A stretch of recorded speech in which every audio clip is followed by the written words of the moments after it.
Halo, aku Keisha. Hari ini aku ingin menjawab pertanyaan soal kesetaraan gender. Soal yang pertama, pernah gak sih kamu tuh ngerasa atau pernah melihat contoh kasus diskriminasi atau kekerasan berbasis gender? Yes, itu benar banget, itu udah ada ya. Kayak contohnya yang sekarang lagi booming deh, itu film kasusnya almarhum Vina. Itu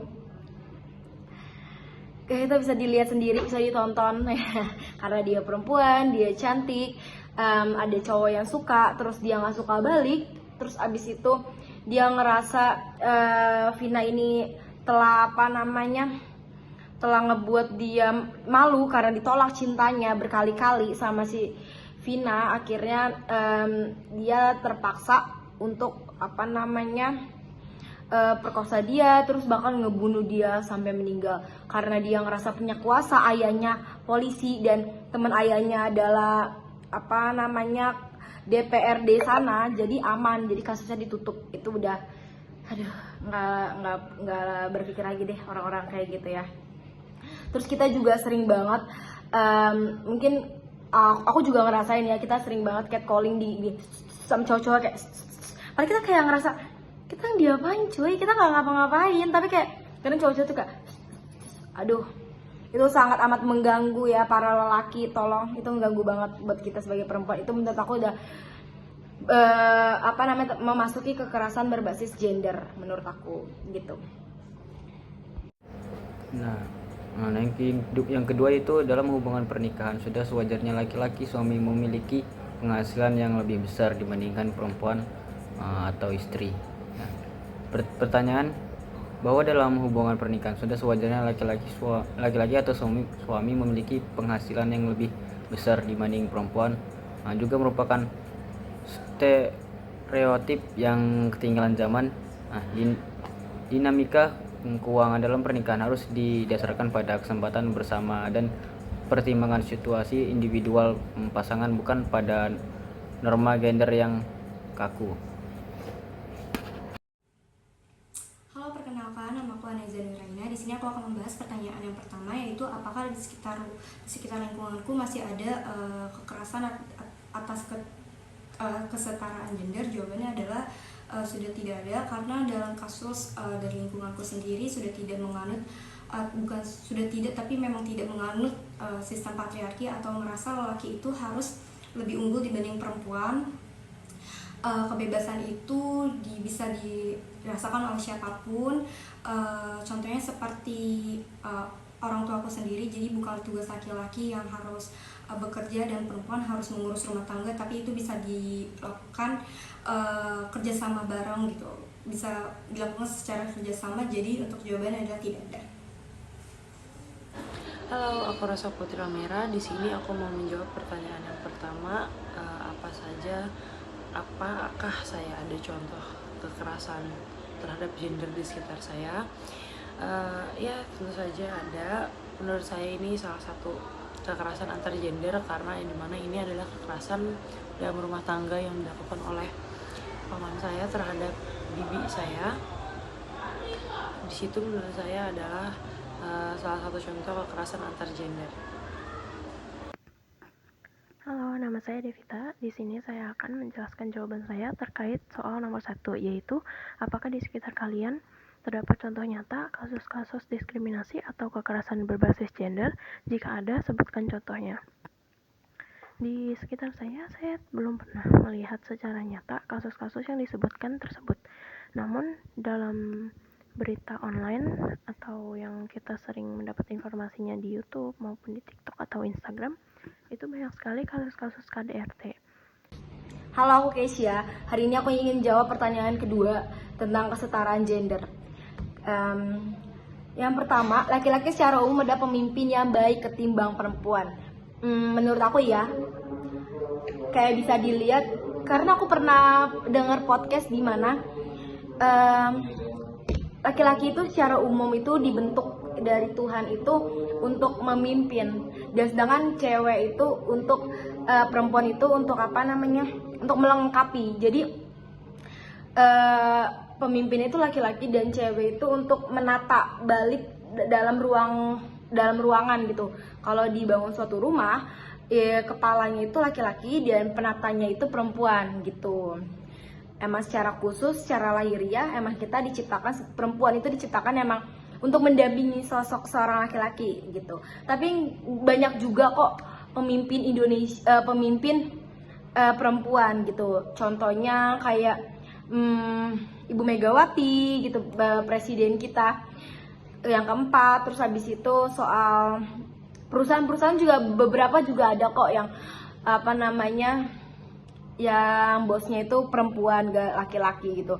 Karena kalau dipikir-pikir, kalau laki-laki itu bisa mengambil keputusan lebih tepat ketimbang perempuan gitu.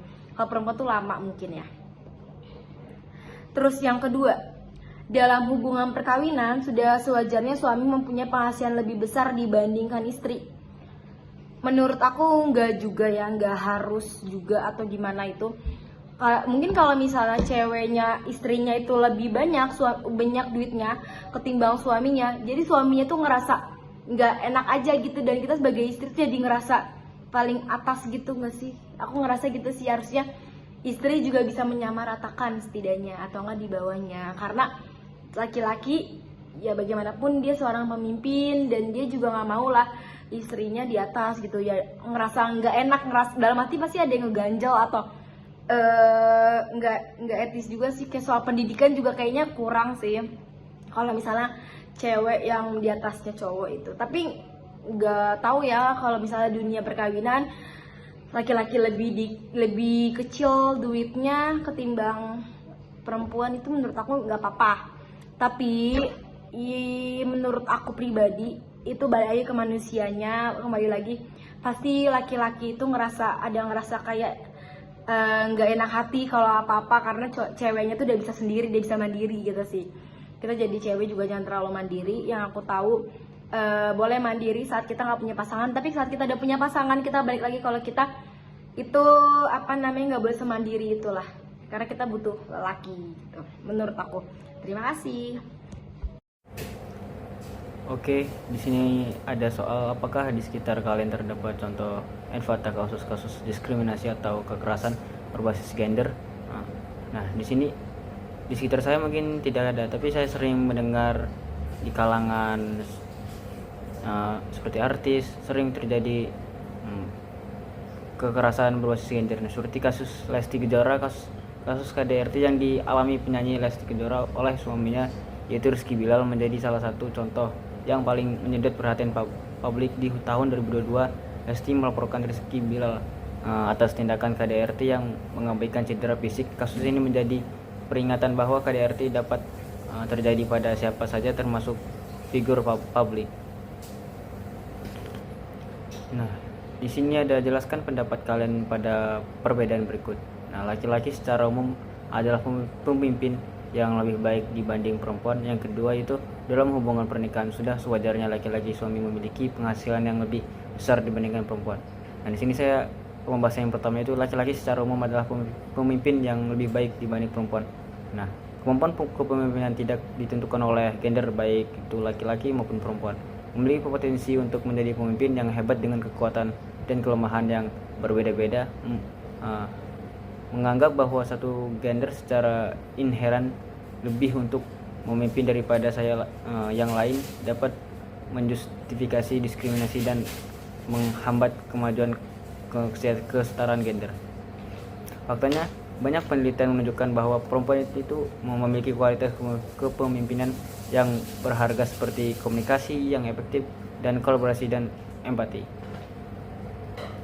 Nah, lalu yang kedua itu, Halo, perkenalkan, nama aku Aneza Nuraina. Di sini aku akan membahas pertanyaan yang pertama, yaitu apakah di sekitar lingkunganku masih ada kekerasan atas kesetaraan gender. Jawabannya adalah sudah tidak ada, karena dalam kasus dari lingkunganku sendiri sudah tidak menganut tapi memang tidak menganut sistem patriarki atau merasa lelaki itu harus lebih unggul dibanding perempuan. Kebebasan itu bisa dirasakan oleh siapapun. Contohnya seperti orang tua aku sendiri, jadi bukan tugas laki-laki yang harus bekerja dan perempuan harus mengurus rumah tangga, tapi itu bisa dilakukan kerjasama bareng gitu. bisa dilakukan secara kerjasama. Jadi untuk jawabannya adalah tidak ada. Lalu untuk soal nomor 2, pendapat saya adalah tentang bahwa laki-laki itu pemimpin yang lebih baik dibanding perempuan. Menurut saya itu tidak juga, karena sifat dari kepemimpinan seseorang itu bukan dilihat dari gender, tapi dilihat dari seperti apa pribadinya dia, kesehariannya, dan juga banyak hal-hal lain, dan itu tidak berpengaruh sama sekali terhadap gender, yang mana perempuan pun bisa memimpin. Tidak harus melulu laki-laki, tetapi perempuan pun bisa. Cuma memang ada beberapa hal yang memang seharusnya itu lelaki yang memimpin, seperti mohon maaf, di agama Islam itu lelaki memang sudah sepatutnya sebagai pemimpin, bukan berarti melulu laki-laki laki-laki selalu jadi pemimpin dalam segala hal, tetapi seperti beribadah, berdoa itu memang bukan dianjurkan atau memang wajib, itu kalau ada laki-laki ya laki-laki lah yang memimpin, seperti itu. Kecuali memang sesama gender, baru misal ada perempuan semua, mungkin di situ perempuan yang akan memimpin. Tapi jika ada laki-laki, maka diutamakan laki-laki yang sebagai pemimpin itu. Lalu untuk soal nomor 3, menurut pendapat saya tentang sewajarnya dalam hubungan suami istri bahwa sang suami memiliki penghasilan yang lebih besar dibanding sang istri, menurut saya itu nggak harus juga, karena yang namanya sudah berkeluarga, sudah menjadi suami istri, itu sudah seharusnya saling melengkapi, komunikasi yang baik. Jadi kalau memang sang suami berpenghasilan lebih rendah daripada istri, itu ya sang istri melengkapi, karena kan bisa aja mungkin jam kerja istri juga lebih banyak, jadi untuk waktu di rumah yang mana pekerjaan rumah itu bisa suami yang bantu, jadi kayak saling melengkapi aja. Jadi nggak harus laki-laki yang lebih tinggi uangnya, lebih banyak penghasilan dibanding istri, tapi bisa jadi juga terbalik gitu. Dan juga untuk seperti kegiatan di rumah, namanya urusan rumah tangga itu juga dikerjain bareng-bareng gitu. Jadi menurut aku ini nggak harus soal laki-laki yang uangnya lebih tinggi, penghasilannya lebih tinggi, dan perempuan lebih rendah juga berpengaruh kepada pekerjaan rumah tangga di rumahnya. Itu nggak berpengaruh. Menurut aku itu sah-sah aja kalau emang perempuannya gajinya lebih tinggi daripada sang laki-laki, asal saling melengkapi dan komunikasinya aja. Terima kasih. Kemudian yang kedua yaitu adalah kesetaraan gender, yaitu laki-laki secara umum adalah pemimpin yang baik ketimbang perempuan. Menurut saya, kepemimpinan bukanlah suatu sifat yang melekat pada gender tertentu. Baik laki-laki maupun perempuan bisa memiliki kemampuan kepemimpinan yang bagus, tergantung pada keterampilan, pengalaman, dan karakter mereka masing-masing. Perempuan seringkali mempunyai perspektif yang berbeda, yang baik, inovatif, dan bahkan lebih efektif. Kemudian, dalam hubungan pernikahan, sudah sewajarnya suami mempunyai penghasilan yang lebih besar dibandingkan istri. Menurut saya, pendapatan bukanlah satu-satunya kontribusi dalam pernikahan. Dalam keluarga modern, ada kedua pasangan yang bekerja dan berkontribusi secara finansial. Perempuan mungkin memiliki karir yang lebih menguntungkan dan mendapat penghasilan yang lebih besar daripada suami, sesuai keterampilan yang dimiliki oleh para masing-masing individu.